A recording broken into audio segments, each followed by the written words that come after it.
Assalamualaikum warahmatullahi wabarakatuh. Alhamdulillahirabbil alamin. Wassalatu wassalamu ala asrofil anbiya'i wal mursalin wa ala alihi wa sahbihi rasulillahi ajmain. Perkenalkan, nama saya Santika Dila Putri, NPM 181210843 dengan dosen penguji Bapak Abdul Razak, JER SE MSI. Baiklah, di sini saya akan mempresentasikan dengan judul Pengaruh Pelatihan dan Pengembangan Terhadap Prestasi Kerja Karyawan pada PT Perkebunan Nusantara 5 Pekan. Latar belakang masalah. Pelatihan dan pengembangan menjadi kewajiban bagi setiap perusahaan, karena perusahaan atau organisasi tidak bisa menempatkan karyawan hanya dengan informasi yang didapatkan saat melakukan rekrutmen. Alasan lain yang sangat penting bagi pelaksanaan kegiatan pelatihan dan pengembangan supaya tujuan yang ingin dicapai oleh perusahaan atau organisasi mendapat hasil maksimal. Untuk mendapatkan karyawan yang memiliki konsistensi dalam menghasilkan kinerja yang baik, perusahaan perlu melaksanakan proses pelatihan dan pengembangan karyawan. Selain itu, perusahaan juga melakukan pengembangan lahan melalui pola kemitraan dan pola plasma untuk meningkatkan pasokan bahan baku produksi. Di tengah kondisi perekonomian global yang mulai membaik, persaingan di industri sejenis juga mulai meningkat, sehingga perusahaan melakukan berbagai usaha untuk meningkatkan kinerjanya. Usaha yang dilakukan perusahaan antara lain adalah: yang pertama, meningkatkan pasokan bahan baku melalui pembelian tandan buah segar atau TBS. Yang kedua, bahan olah karet atau bokar.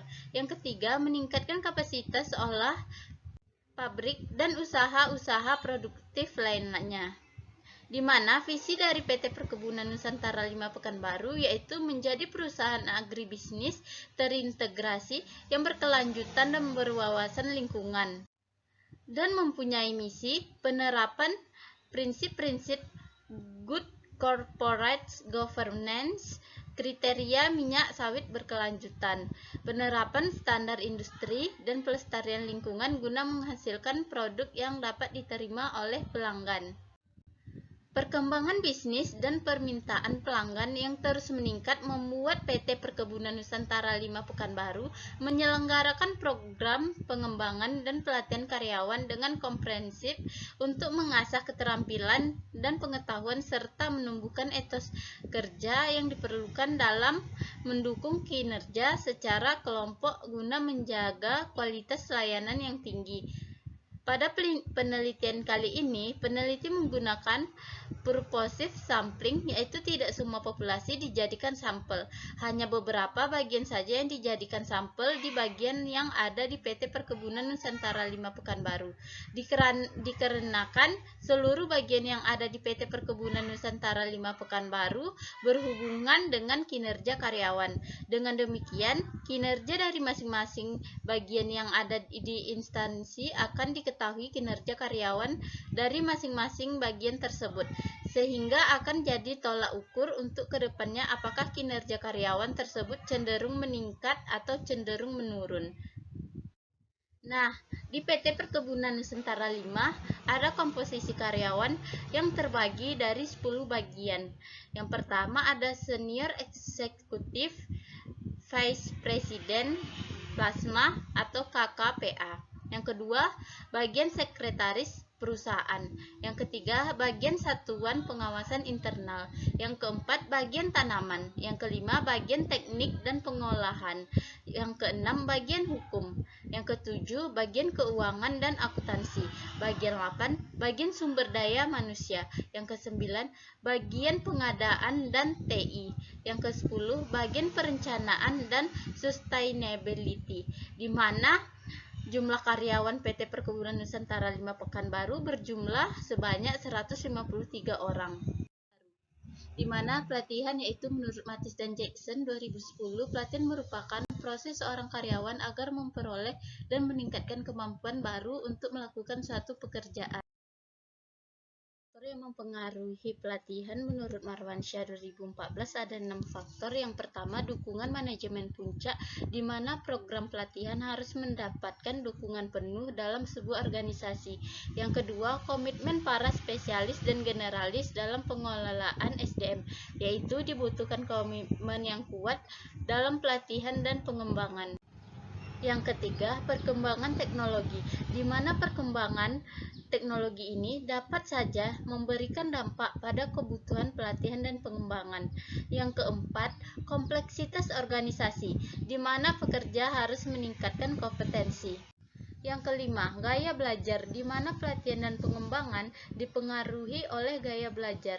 Yang keenam, kinerja fungsi-fungsi manajemen SDM lainnya, yaitu seperti rekrutmen dan seleksi. Di mana dimensi pelatihan menurut DIVAI 2005 ada 4. Yang pertama, materi pelatihan. Yang kedua, metode pelatihan. Yang ketiga, pelatih atau instruktur. Yang keempat, sarana pelatihan. Indikator-indikator pelatihan. Indikator pelatihan ada 6. Yang pertama, instruktur, seperti memberikan materi sesuai bidangnya. Yang kedua, peserta, di mana peserta harus diseleksi berdasarkan persyaratan. Yang ketiga, materi yang diberikan harus sesuai dengan tujuan perusahaan. Yang keempat, metode, di mana metode yang efektif harus sesuai dengan jenis materi. Yang kelima, tujuan, di mana tujuan harus jelas supaya peserta dapat memahami. Yang keenam, sasaran, di mana harus ditentukan dengan kriteria. Selanjutnya, pengertian pengembangan. Pengembangan adalah peningkatan pribadi yang dilakukan seseorang untuk mencapai suatu rencana karir dan peningkatan oleh departemen personalia untuk mencapai suatu rencana kerja sesuai dengan jalur atau jenjang organisasi. Faktor-faktor yang mempengaruhi pengembangan. Menurut DIVAI 2013 ada 6 faktor-faktor yang mempengaruhi pengembangan. Yang pertama, ada prestasi kerja. Yang kedua, exposure. Yang ketiga, jaringan kerja. Yang keempat, kesetiaan terhadap organisasi. Yang kelima, pembimbing dan sponsor. Dan yang keenam, peluang untuk tumbuh karyawan hendaknya diberikan kesempatan untuk meningkatkan kemampuannya. Dimensi pengembangan. Dimensi pengembangan ada 3. Yang pertama, pendidikan, di mana harus adanya jenjang pendidikan. Yang kedua, pelatihan, di mana tersedia program pelatihan untuk mengikuti kesempatan pelatihan. Yang ketiga, ada pengalaman kerja, yaitu kemampuan dalam bekerja. Dan ada indikator-indikator pengembangan. Indikator-indikator pengembangan yang pertama, menurut Handoko 2008, prestasi kerja. Yang kedua, exposure. Yang ketiga, kesetiaan organisasi. Yang keempat, dukungan manajemen. Yang kelima, kesempatan-kesempatan untuk tumbuh. Dan yang keenam, mentor dan sponsor. Pengertian prestasi kerja. Menurut Mangkunegara 2013, prestasi kerja adalah hasil kerja secara kualitas dan kuantitas yang dicapai sumber daya manusia per satuan periode waktu dalam melaksanakan tugas kerjanya sesuai dengan tanggung jawab yang diberikan. Kedua, ada faktor-faktor yang mempengaruhi prestasi kerja.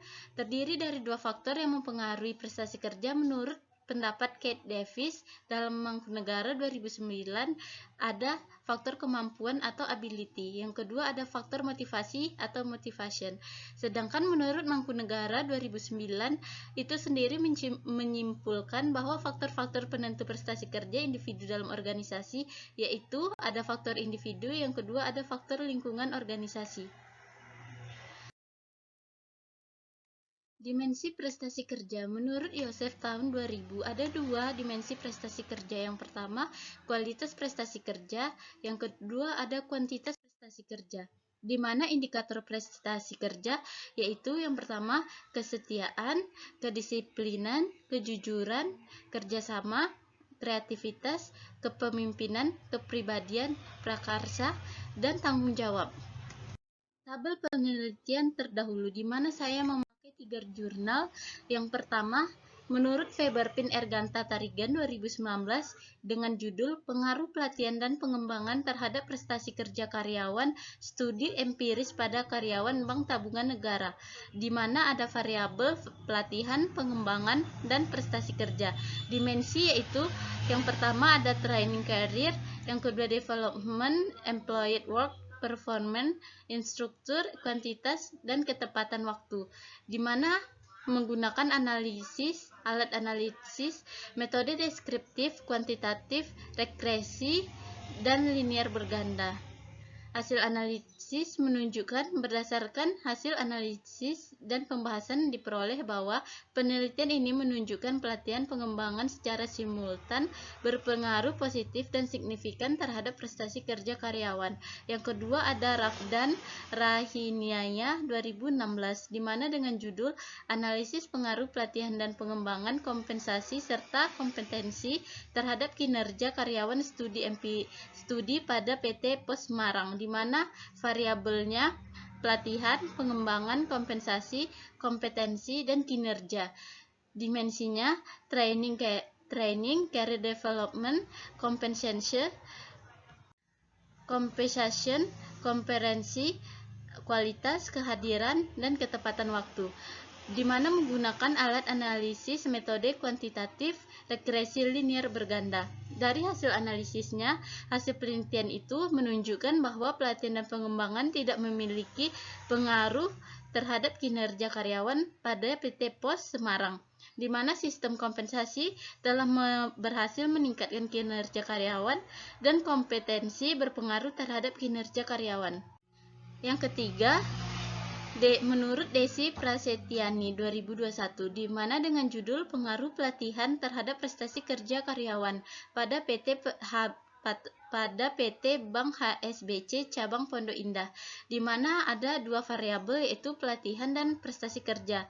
Dimensinya training, work experience, education, kualitas, dan kuantitas, di mana alat analisisnya menggunakan asosiatif regresi linear sederhana. Dengan hasil penelitian menunjukkan pelatihan berpengaruh positif dan signifikan terhadap prestasi kerja karyawan. Hanya itu. Sampai disinilah hasil presentasi saya. Kurang dan lebihnya saya mohon maaf. Saya sudahi. Wabillahi taufiq wal hidayah. Wassalamualaikum warahmatullahi wabarakatuh.